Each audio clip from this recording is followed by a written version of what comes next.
ኮሜንቶቹንም እያየው ነበረ። ቪዲዮዎቹን በጣም ብዙ ሰው ሼር እያደረገልኝ ነበርና ያልገባችሁ ነገር አለ። ያልገባችሁ ነገር ምንድነው? እኔ የምሰጠው ከሰራውት ላይ ነው። የራሴን ገንዘብ ነው የምሰጠው። የሰራውት የማንም እጅ የለበትም። ከማንም አልሰበሰብኩም። ማንም ስጥ ብሎ አልሰጠኝም። የትኛውም ተቋም ግለሰብ አልሰጠኝም። ከራሴ ከሚያስፈልገኝ ነገር ላይ ለወገኖቼ መርዳት ማካፈል አለብኝ ከሚል ነው። ዝም ብዬ ማየት የለብኝም፣ ዝም ብዬ ማለፍ የለብኝም ብዬ ነው የምሰጠው። ምናልባት አሰጣጤ ላይ ችግር ሊኖር ይችላል። ችግር ሊኖር ይችላል ማለት ቀጥታ ግለሰቦቹን አግኝቶ መርዳትና አድርስልኝ ማለት ይለያያል። ምናልባት አድራሾቹ ችግር ሊኖርባቸው ይችላል።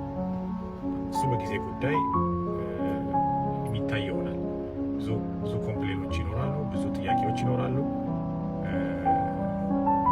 ስለዚህ እኔን ግን ማንም ሰው የመጠየቅ መብትም የለውም። መጠየቅ መብትም የለውም ማንም ሰው ማለት ነው። እኔን የመጠየቅ መብትም የለውም። በቃ ስፍራውን እንደዚህ ነው ብሎ የመጠየቅ መብት የለውም። ምክንያቱም የራሴ ገንዘብ እንጂ የሰበሰብኩት ገንዘብ እርዳታ ብዬ የሰበሰብኩት ገንዘብ አለ። ኮሜንት ላይ አይቻል ፍራውን ሌባ ነው፣ አጭበርባሪ ነው፣ ውሸታም ነው ምናምን የተሰረቃችሁ ሰዎች ካላችሁ መጠየቅ ነው።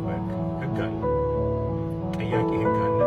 ተሰርቀናል፣ ተዘርፈናል፣ ሀገር ተዘርፏል፣ ተመዝግቧል ምትሉ ከሆነ ጥያቄያችሁን ማቅረብ ትችላላችሁ። ከዛ ውጭ ግን ፍራኦል እኔም በተመለከተ የራሴ ገንዘብ 1-2 ብዬ የምሰጠው።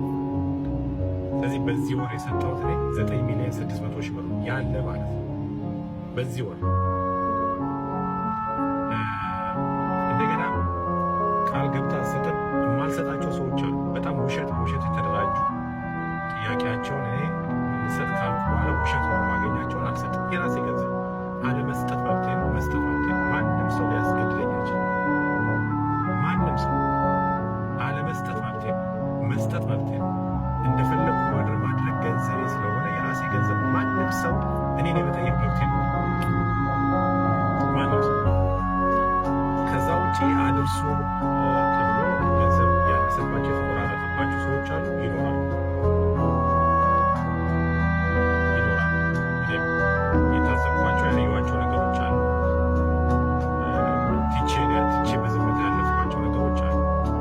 ገንዘብ በትክክል ያልደረሳቸው ሰዎች አሉ።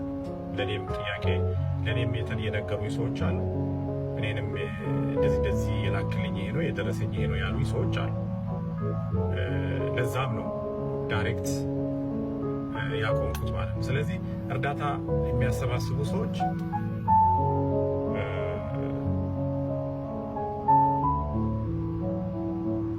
የገቢ ምንጫቸው እርዳታ፣ ሌላ የገቢ ምንጭ የላቸው።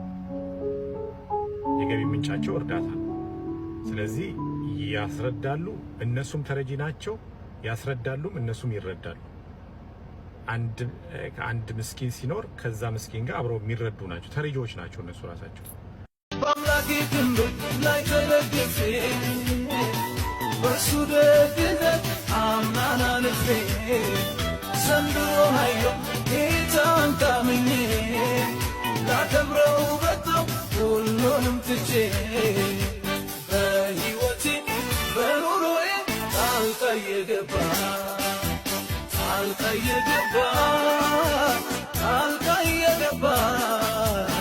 መንገዴን አቀና ጣልቃ የገባ መንገዴን አቀና